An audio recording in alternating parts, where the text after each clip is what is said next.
Halo sobat, kembali lagi bersama Fakta Hewan. Jika kamu menjumlahkan semua korban perang pada abad ke-20, totalnya dapat mencapai 108 juta orang.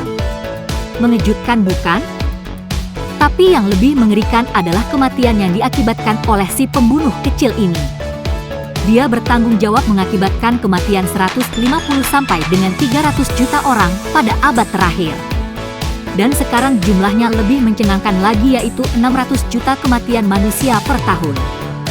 Makhluk kecil ini bahkan bisa jadi tidak kamu sadari kehadirannya, tapi bunyinya yang berdenging akan membuat kita kesal. Mungkin kita hanya menganggapnya serangga penghisap darah, tapi faktanya nyamuk adalah penyebab penyakit yang sangat fatal dimulai sejak peradaban manusia. Secara naluriah kita akan langsung mengusir nyamuk. Tapi tahukah kalian sebenarnya apa yang terjadi jika kita membiarkan satu ekor nyamuk dibiarkan menghisap darah? Selain nyamuk, ada juga serangga lain yang membahayakan. Kita bahas satu persatu ya. Nomor 7. Lebah pembunuh.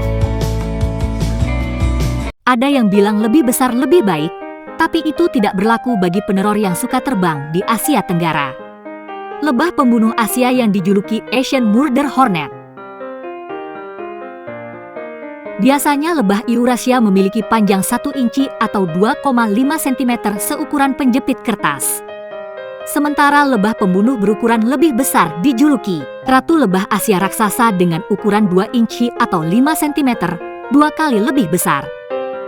Meskipun ukuran itu menurut kita masih kecil, tapi ingat semakin besar tubuh lebah, alat penyengatnya pun semakin besar. Lebah madu biasa memiliki penyengat berukuran 0,16 cm, sedangkan lebah raksasa 0,6 cm dan dapat menembus pakaian pelindung walaupun telah dirancang khusus. Lebah monster ini menggunakan penyengat jahat dalam perang membunuh lebah pekerja. Lebah pembunuh dapat menghancurkan 30.000 lebah pekerja dalam invasi koloni. Setelah lebah pekerja dimusnahkan, lebah kemudian menculik larva dan kepompong lebah madu, kemudian kembali ke sarang mereka dan memberikannya pada bayi mereka. Untungnya lebah pembunuh tidak menyerang manusia kecuali diprovokasi untuk mempertahankan sarangnya. Tapi jika kamu diserang lebah pembunuh, sensasi sakitnya seperti ditusuk jarum yang panas membara, dan jangan lupa, kalau lebah madu tusukannya bergerigi, bila dicabut alat sengatnya akan tertinggal di kulit dan hanya menyengat 1 kali saja.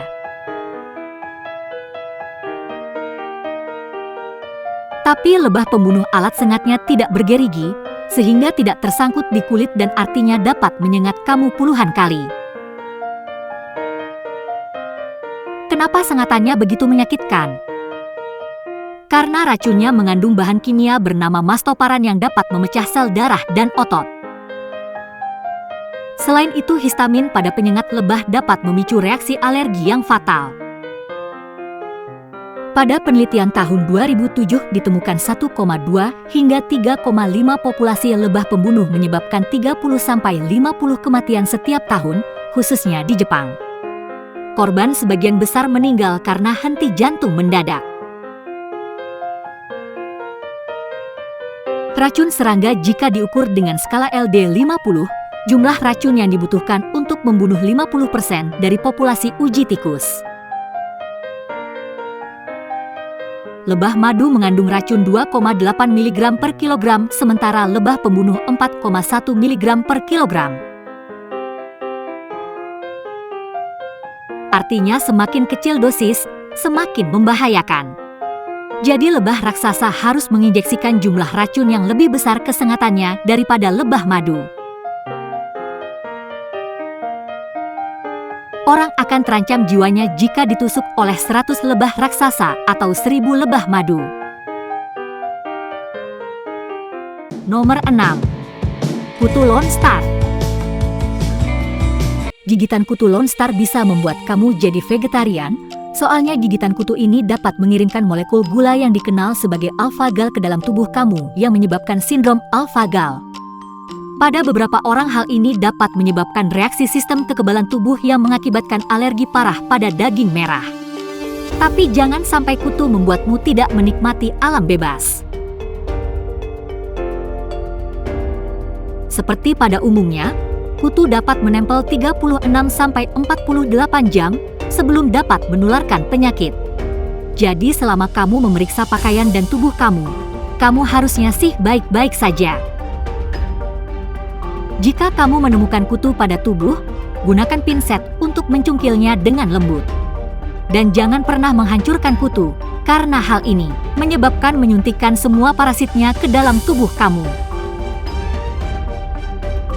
Semoga ilmuwan bisa segera menemukan cara memberantas semua kutu ini ya.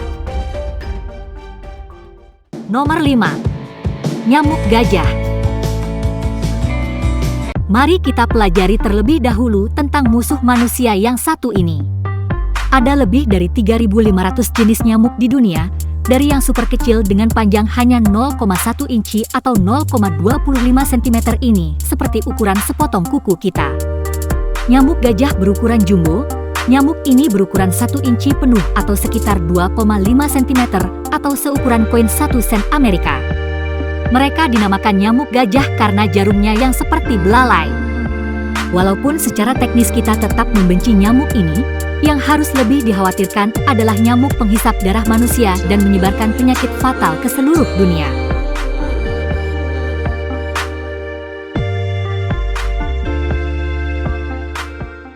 Nomor 4. Anopheles gambiae. Makhluk paling berbahaya di bumi adalah nyamuk Anopheles gambiae. Vampir ini mampu menyebarkan penyakit malaria yang menginfeksi hati sebagai inangnya kemudian menyebar ke seluruh sel darah merah sehingga menyebabkan komplikasi yang membahayakan jiwa. Pada tahun 2020, diketahui ada 241 juta kasus malaria di seluruh dunia. Dan 95% konsentrasi kasusnya terjadi di Afrika. Hal ini disebabkan iklim panas sehingga nyamuk malaria ini mampu bertahan dan terus menginfeksi jutaan orang sepanjang tahun. Tanpa pengobatan yang tepat, malaria menyebabkan kematian. Pada tahun 2004 menyebabkan 1 juta kematian. Baru-baru ini pengiriman ke lambu berinsektisida membuat jumlah korban turun sepertiganya pada tahun 2020. Insektisida melumpuhkan nyamuk sekaligus melindungi mereka yang tidur. Karena nyamuk sangat aktif menggigit di malam hari. Meskipun angka kematian telah turun menjadi 600.000 orang per tahun, tapi tetap saja angka ini mengerikan. Tapi bagaimana bisa satu penyakit membuat malaikat maut begitu sibuk? Hal ini karena malaria bisa dibawa terbang oleh jutaan si pembawa kecil ke seluruh dunia, yaitu nyamuk Anopheles betina. Anehnya hanya nyamuk betinalah yang berpesta meminum darah, itu karena dia butuh protein untuk mengisi telur-telurnya. Sedangkan nyamuk jantan, santai di taman dan menikmati bunga nektar yang manis. Nyamuk telah ada sekitar 46 juta tahun yang lalu dan memiliki keterampilan yang mumpuni untuk berburu manusia. Apakah kalian tahu? Nyamuk dapat mendeteksi karbon dioksida yang kamu hembuskan dari napas sejauh 30 kaki atau 9 meter. Dari sana ia terbang mendekat, menangkap aroma bau badan kita dan setelah cukup mendeteksi panas tubuh, ia mendarat dan mengecap kulit manusia dengan sensor yang ada di kakinya, hingga menemukan tempat yang tepat untuk menggigit. Dari sana, ia mengerutkan belalainya, mulut nyamuk, yang cukup menjijikkan jika dilihat dari dekat. Karena ia berfungsi sebagai selubung, ada 6 bagian mulut yang seperti jarum. Kedua bagian mulut disebut dengan maxillae, struktur bergerigi seperti pisau makan yang benar-benar memotong daging kita, menuju pembuluh darah terdekat. Setelah pembuluh darah ditusuk, nyamuk menggunakan bagian mulut yang lainnya untuk menyebarkan jaringan terpisah di mana kemudian dia memasukkan unsur seperti sedotan di dalamnya. Dia lalu menyeruput darah, seperti menyeruput milkshake terbaik di dunia. Kabar baiknya nyamuk betina hanya meminum 0,01 ml setiap kali makan. Itu hanya setetes kecil dari lautan darah yang ada di tubuh manusia. Nyamuk betina bahkan memiliki saraf sensorik di perutnya, yang memperingatkan saat dia terlalu kenyang, namun demikian jika kamu memotong saraf sensoriknya, seperti yang dilakukan ilmuwan ini, maka nyamuk akan membengkak menjadi besar dan terus menghisap sampai meledak. Jadi jika nyamuk hanya meminum sedikit darah kamu, pasti tidak berbahaya kan? Tentunya berbahaya, karena nyamuk tidak hanya menyesap darah manusia, dia mencari makanan juga dari sumber lain atau dikenal dengan sheep feeding. Mereka mengambil sajian prasmanan dari semua manusia bervariasi dan akibatnya penyakit menyebar dengan cepat. Nyamuk Anopheles yang menyerang Afrika sangat mematikan. Karena ketika nyamuk memakan darah orang yang terinfeksi malaria, dia juga menelan parasit Plasmodium yang menjadi penyebab penyakit tersebut. Saat berdengung dan menggigit manusia lain, air liurnya disuntikkan ke dalam luka saat ia makan. Air liur nyamuk penuh dengan antikoagulan yang mencegah pembekuan darah kamu, tetapi parasit Plasmodium yang sebelumnya tertelan juga ikut serta dan sampailah pada jalan darah tubuh kamu. Nyamuk sendiri tidak terdampak, tapi bagi manusia ketika parasit Plasmodium sampai di bagian hati, dia akan berkembang biak sangat cepat dan mulai menginfeksi sel darah merah yang diproduksi di sana. Gejala infeksi kemudian timbul, seperti demam, nyeri otot, muntah, diare, hilangnya sel darah merah juga dapat menyebabkan anemia, penyakit kuning. Jika tidak segera dirawat secara medis dapat berakibat fatal bahkan bisa meninggal dunia. Angka kematian karena malaria sangat tinggi, khususnya di Afrika Tengah dan mirisnya bayi di bawah usia 5 tahun. Malaria bukan satu-satunya penyakit yang disebarkan oleh nyamuk. Faktanya ada daftar lengkap berbagai penyakit yang disebabkan oleh gigitan serangga ini.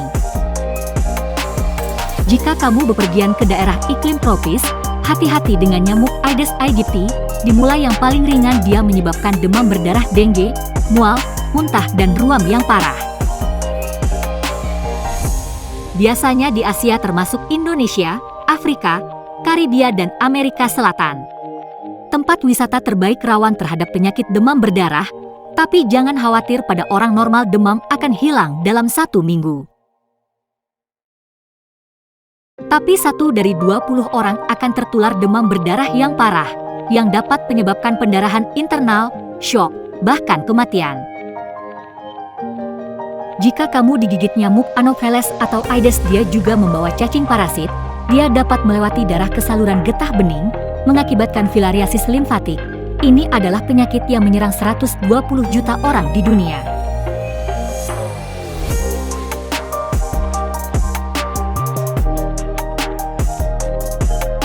Terutama subtropik Asia dan Afrika serta Pasifik Barat. Sekarang kebanyakan orang tidak menunjukkan gejala penyakitnya dan tidak menunjukkan gejala klinis. Tapi bagi yang lain, penyakit ini dapat menimbulkan efek menggelembung atau limfedema, pembengkakan besar cairan di kaki dan tangan, atau di bagian vital laki-laki. Pembengkakan ini mempengaruhi fungsi sistem getah bening sehingga tubuh sulit melawan kuman dan infeksi. Hal ini bisa menyebabkan infeksi bakteri terjadi pada kulit sehingga menebal dan keras. Dalam kondisi ini disebut kaki gajah. Dan tidak ada kelembaban yang dapat memperbaiki kulit kering ini. Secara langsung penyakit ini menimbulkan kengerian dalam bentuk tubuh. Nyamuk Aedes aegypti juga dapat menginfeksi wanita hamil dengan membawa penyakit bernama virus Zika yang telah menghancurkan generasi di Brasil. Antara April 2015 sampai November 2016, Brasil dikuasai epidemi Zika, mengakibatkan 1,5 juta kasus.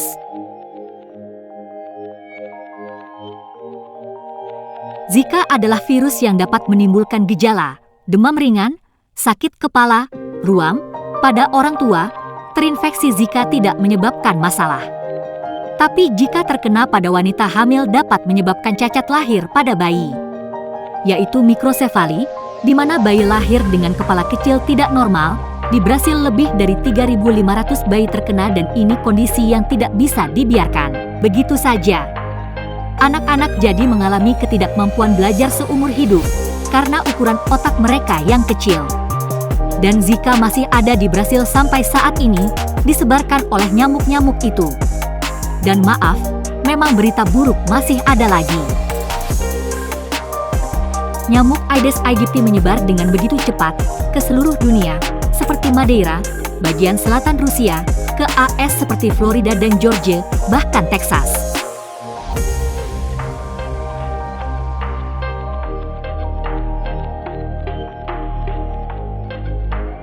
Kalau populasi nyamuk di Indonesia banyak, apa lebih baik kita pindah ke Antartika ya?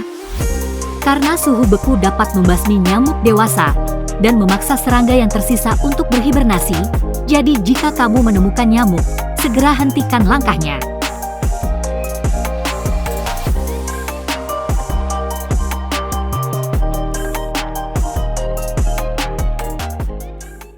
Nomor 3. Kumbang lepuh.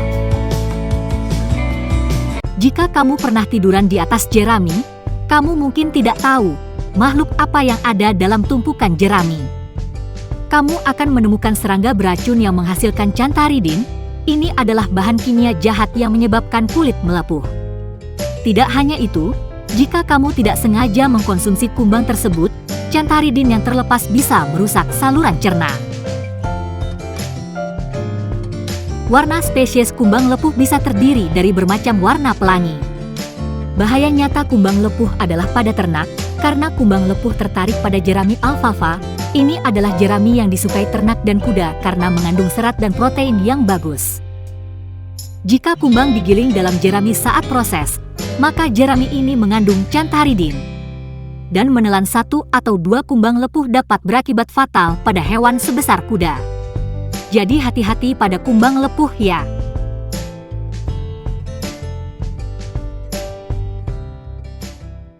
Nomor 2. Kutu rusak.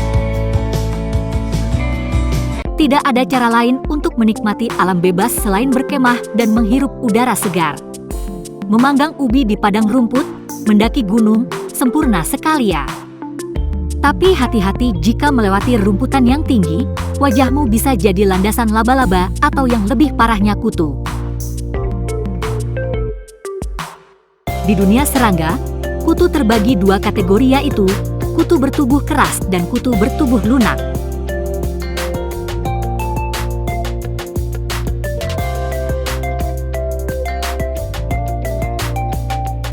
Sesuai namanya, kutu bertubuh keras terlihat seperti laba-laba dan sulit dihancurkan. Sementara kutu bertubuh lunak tidak mempunyai cangkang dan bentuknya lebih menyeramkan. Tapi itu hanya jika dilihat di bawah mikroskop. Di alam liar kadang kita tidak menyadari keberadaannya sehingga memberi keuntungan pada kutu sebagai mekanisme pertahanan hidup. Kutu melewati 4 tahapan hidup sederhana. Mereka menetas dari telur, bertransisi dari larva berkaki 6 menjadi nimfa berkaki 8 dan akhirnya muncul sebagai kutu dewasa. Untuk lolos ke tahap hidup selanjutnya, mereka harus banyak makan darah. Mereka akan menempel pada inang dan melakukan pencarian. Disinilah dia memanjat dedaunan atau rumput dan menjulurkan kaki depannya. Menunggu manusia atau hewan berdarah panas lewat sehingga mengait. Dari sanalah dia mulai menggigit kulit kamu dan memakan pembuluh darah.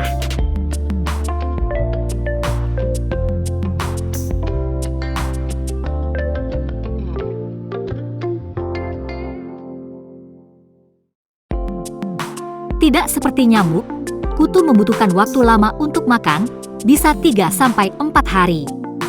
Sementara kutu betina dapat menempel di tubuh kamu sampai 10 hari. Kalau nyamuk adalah peminum darah yang sopan, maka kutu sangat berantakan.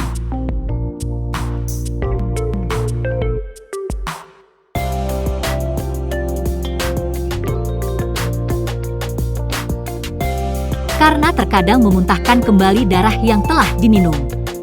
Kutu hanya akan mengekstraksi 0,5 ml darah. Dalam usaha itu dia akan menyedot dan memuntahkan 15 ml darah. Kita lihat satu sesi pemberian darah dalam 8-10 hari.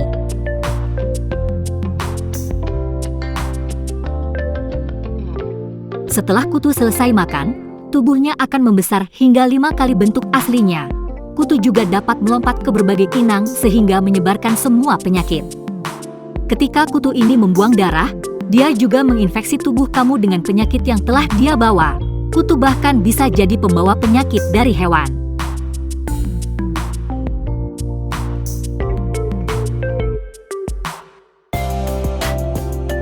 Seperti kutu berkaki hitam, dia adalah kutu yang menempel pada rusa dan menyebarkan penyakit pada manusia yang dikenal dengan Borrelia burgdorferi.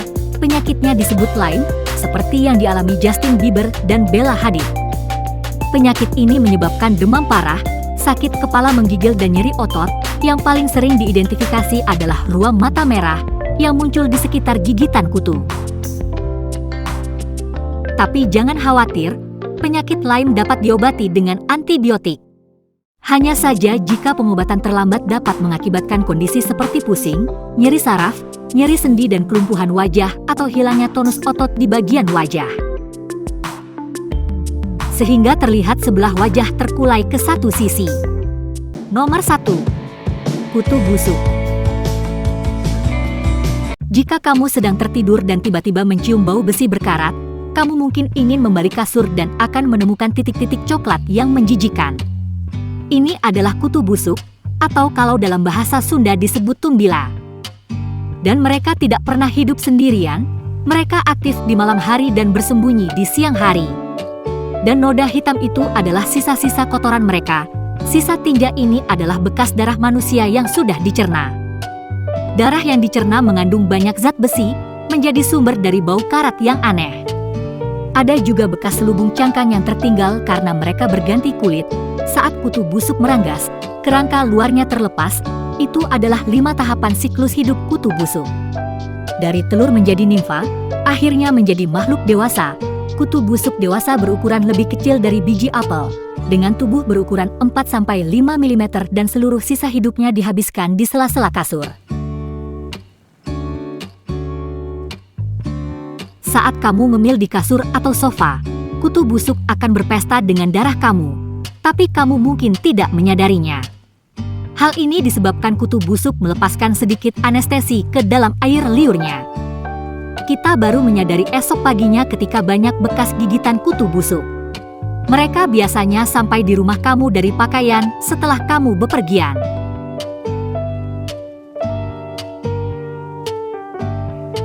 Kabar baiknya, dia tidak makan setiap malam. Kutu busuk bisa tidak makan berminggu-minggu. Lebih dari 40 patogen terdeteksi disebabkan oleh kutu busuk, tapi tidak ada bukti konklusif apapun bahwa mereka menularkan penyakit pada manusia. Jadi paling kamu hanya gatal dan ruam kulit, tapi siapapun tentu tidak mau tidur dengan kasur penuh kutu busuk. Nah, itulah video mengenai serangga berbahaya di dunia versi fakta hewan.